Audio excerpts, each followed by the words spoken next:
We all have guilty pleasures in life. Some of us might occasionally do a social media stalk on people we went to school with. Others might like smoking that goofy shit that makes your walls talk back to you. Besides all of that, I occasionally like to dip into Watch Mojo every once in a while. There is just something about that woman's voice that is the perfect amount of random weather reporter on local news and also the teacher from your favorite subject in school that keeps you hanging on to every word. One night I'm watching a video of the 20 worst sitcoms ever made and ended up going down a rabbit hole which I honestly never even would have thought existed. As ranked by Watch Mojo, the worst sitcom ever made is a show called Heil Honey I'm Home, which is exactly what it sounds like. A situational comedy about Hitler's everyday life living with Eva Braun. This whole idea just sounded so ridiculous to me that I just had to find out more about the show, and while I was at it, I thought I would subject you to it as well. Heil Honey I'm Home was created by a man called Jeff Atkinson, who had been writing on different UK shows since 1985. Yes, by the way,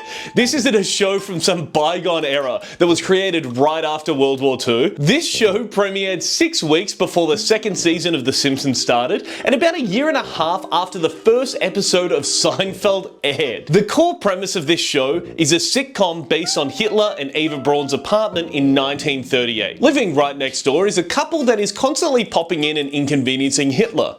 Do you want to take a guess what the wacky twist to this show is? The neighbors living next door are a Jewish couple called the Goldensteins, which doesn't seem to annoy Hitler yet specifically, even though in a later episode they make reference to Mein Kampf, which was published back in 1925. Happy almost 100 years to those who celebrate, by the way. No, bad actually, bad. I hope bad things happen to you if that is genuinely something that you've marked out on your own calendar. Another layer of this show is that the first episode starts with some text on the screen giving us some context for how the viewer is even watching the show. The real series that Atkinson was trying to make was a parody of 50s and 60s US sitcoms. This is something that I don't think really comes across all that well when I watch the first episode, considering that the format of specifically US sitcoms has never really changed. This could just be me watching it almost 35 years after it came out and not seeing it through the same lens that people would have in the 90s, but from having watched a lot of US sitcoms growing up, something like The Big Bang Theory or Friends have a lot in common in the way that episodes flow and visually look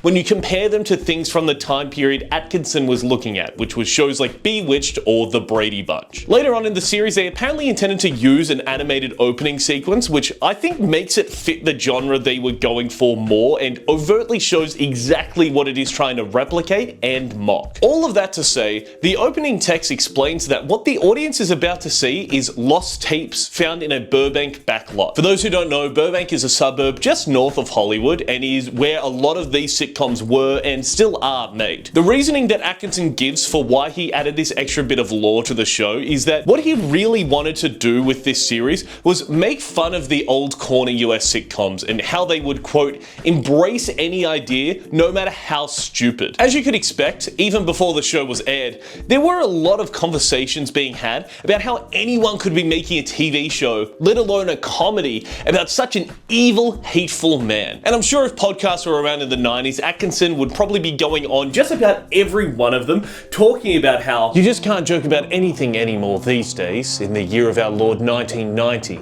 Anyway, I'd like to talk about my less controversial show that I'm working on, Beat the As he talked about in an interview with the BBC, talking about when Heil Honey was announced, he said that the Jewish Chronicle called him up and they asked him for an interview. They were up in arms about it, but he said, "You haven't seen it yet because it hasn't been screened." Speaking with the Daily Star, he talks about everyone on set being aware of the sensitivities and how the last thing he wanted was to offend. This was a sentiment that it seems like was shared by many of the cast as well, with both the actors who played the Jewish neighbors originally being offered the leading roles of Hitler and Eva. But after they both spoke with their families who are both of the Jewish faith, they instead opted to play the role of the Goldsteins. As far as I could find, this wasn't out of any kind of hesitation to play these historical figures, but instead as a way to properly represent the Jewish characters on screen. When asked her opinion on if the show went too far years after the show had aired, Caroline Gruber, who played Rosa Goldenstein, told the Daily Star that "I was of the opinion, and still am now, that within reason, people should take risks. If it's funny, if it works, it's okay. And this seemed to be the general sentiment shared among everyone involved in the show. As said by the BBC, most of the outcry came from the announcement of the show earlier in the year, rather than from people who actually watched it when it aired. So all Atkinson could do was wait until the 30th of September 1990, when the pilot for Heil Honey I'm Home was broadcast, to see what people actually thought about his show. So let's take a look at the episode itself. As the show opens, we are introduced to Hitler and Eva Braun, played by Neil McCall and Danica Fairman. Immediately, these characters are written as such a classic sitcom couple that within minutes, even though they keep drawing attention to it, you kind of forget that this jovial character bouncing around the screen is one of, if not the most evil people to ever exist. During this whole episode, Hitler is constantly making references to the fact that he is dreaming of invading Poland and bombing France, which feels like a weird joke to continually bring up, but also I guess this is integral to the character. You know, like if there was a spider society, but only for Hitlers, their canon events would probably be at least those two things, right? Hitler eventually tells his wife that Neville Chamberlain, the then UK Prime Minister, is going to be visiting the apartment tomorrow night for dinner. He makes a point for Eva to not tell their neighbours the Goldensteins about this visit, because when Mussolini, the then Prime Minister of Italy, visited the house, they were constantly interrupting their evening. And they seem to be able to do this because of a door in their kitchen, which for whatever reason connects directly into the Goldensteins' apartment, which, you know, it seems like an awful design flaw and an incredibly easy fix for Adolf to do, but he's got the country to fix. He's looking at the bigger picture here when you think about it. The reason for the visit from the UK PM is because Hitler is moving in on Czechoslovakia, and the Allies are starting to become worried about what continual moves like this could mean for Europe, which is extremely accurate to their real-life counterparts. So naturally, following a regular sitcom pattern for the times, as the men leave to go to work the next morning, Rosa Goldenstein comes to see Eva, who immediately starts hinting about Chamberlain coming for the dinner before Rosa guesses that it's him on his way. And as Hitler arrives home, the Goldensteins arrive waiting for Chamberlain, which sets Adolf off. Yeah, Adolf off. He's then talked into trying to get them to leave without kicking them out, because in the words of Eva Braun, do you want it getting out that Hitler is rude to his neighbors? So instead, he tries to get them so drunk that they go home. This ends up backfiring, and instead they just get shit-faced and are still there when the UK PM arrives. When he does, there's nothing I could really say to like preface this. Neville Chamberlain just starts singing I'm a Little Teapot like 2 minutes after he walks in. I don't really have anything to say about that, I just thought it was worth pointing out. So it turns out that the reason for the visit is Chamberlain wanting Hitler to sign the Munich Agreement. This was a real document that Hitler signed that was essentially a promise that a portion of Czechoslovakia, known as the Sudetenland, would be given to Germany, who was suspected to be preparing to invade Czechoslovakia, and in exchange, Germany would not invade any other country. Who would have guessed that the almost 450 hours I've put into never winning a single game of Hearts of Iron actually paid off for something? Which really is just understanding very specific references in a very specific sitcom that, well, we'll get into that later. Hitler is initially against signing the agreement, but after Arnie Goldenstein points out that he has military tanks, boats, and hoes, and he's also constantly talking about how he wants to invade Poland and Czechoslovakia, he reluctantly signs this agreement. After this, Neville and the Goldensteins leave, and nobody ends up eating the dinner that Eva was apparently cooking all day and was freaking out about the night before. Yes, the show ends there, and the only note that I have left on this like page that I had when I was watching it is, what did I just watch? After the episode aired, the show wasn't received as broadly negative as it was when it was first announced. That doesn't mean that it was all glowing reviews, and a Daily Star article about the show says that the Board of Deputies of British Jews made a statement after the airing saying that they are against any trivialization of the Second World War, Hitler, or the Holocaust. It's very distasteful. And this wasn't the only group to be upset by the show. Members of the public also took offense to it, to the point that the director, when speaking with comedy.co.uk, UK mentioned that people who worked on the show received threats through their letterboxes. It seems like though, everyone who worked on the show was very adamant that what they had made did not cross any kind of line. One of the executive producers of the show went on to give a TV interview not that long after the pilot aired, defending his view that you can make a comedy show about anything you like, which I can only imagine was just him standing around saying, well, with all these modern sensitivities, I think that art is really suffering.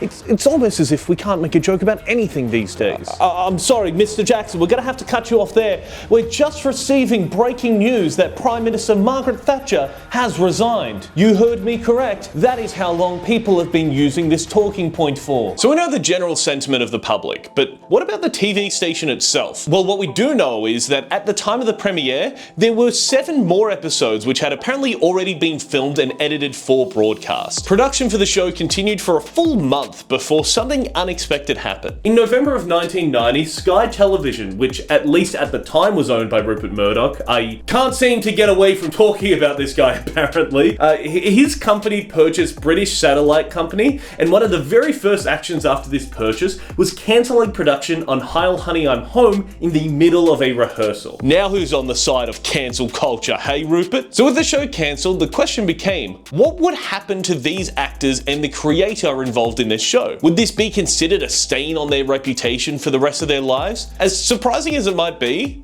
no. Neil McCall, who played Hitler, went on to play Uncle Vincent in Grandpa in My Pocket, as well as star in Father Ted and The Bill, which are 2 just classic British shows. Danica Fairman, who played Eva Braun, has also since been on The Bill, as well as a lot of animes for, like, I don't know, I just thought that was interesting, because apparently she's Canadian. Arnie Goldenstein's actor Gareth Marks had probably his biggest role as Simon in marketing in the movie Bridget Jones's Diary. He also starred in The Crown and, because he's British, was also a police officer in Doctor Who. Caroline Gruber, who played Rosa Goldenstein, was also in The Bill and a movie called Disobedience, which is about a woman who returns to her Orthodox Jewish community that shunned her for her attraction to a female childhood friend. So either the casting director didn't see that she had been in this TV show, or just simply didn't care. And honestly, I'll go with didn't care, because there seems like there was no negative impact for anyone involved in this show. In fact, the only actor who didn't go on to do any other projects was Patrick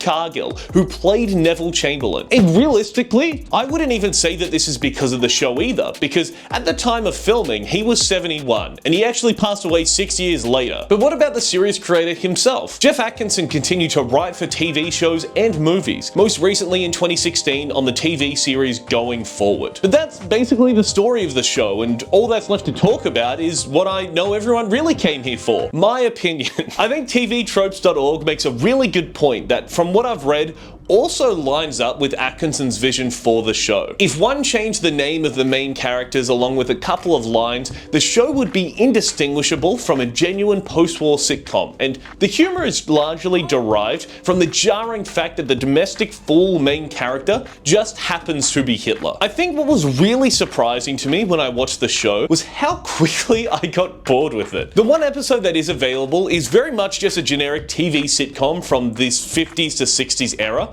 and if it was not for like who the characters are, I don't think that this show would have been made. That's not to say there's no funny... Sorry, the dog just decided to walk in the camera. Are you good? Do you feel better about yourself now? Do you feel like a man when you push them around? What was I saying? What was I fucking yapping about? What was I saying? Yeah, the show's funny, I guess.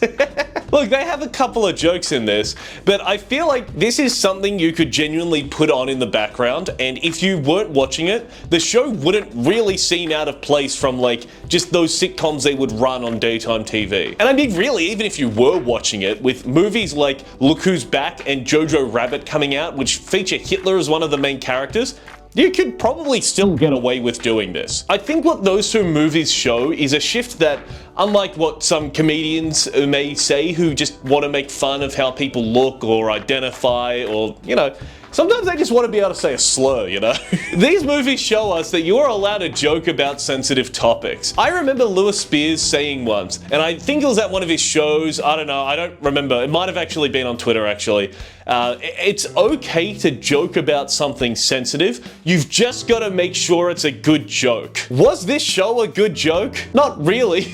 But I think what the amazing thing about this show is that it had the potential to be so much worse than what it actually was. And I think that is worth something. I hope you enjoyed learning some more useless and pointless information from me, and if this is your first time, that is what this channel is half of the time. So if you did enjoy it, subscribe to see some more. Leave a like if you made it this far and thought that this was, you know, at least mildly interesting. Maybe this is something in the background of whatever you're doing. I don't know, that's how I usually watch YouTube now. Yeah, thank you for watching, and I'll see you all later. Have a good one.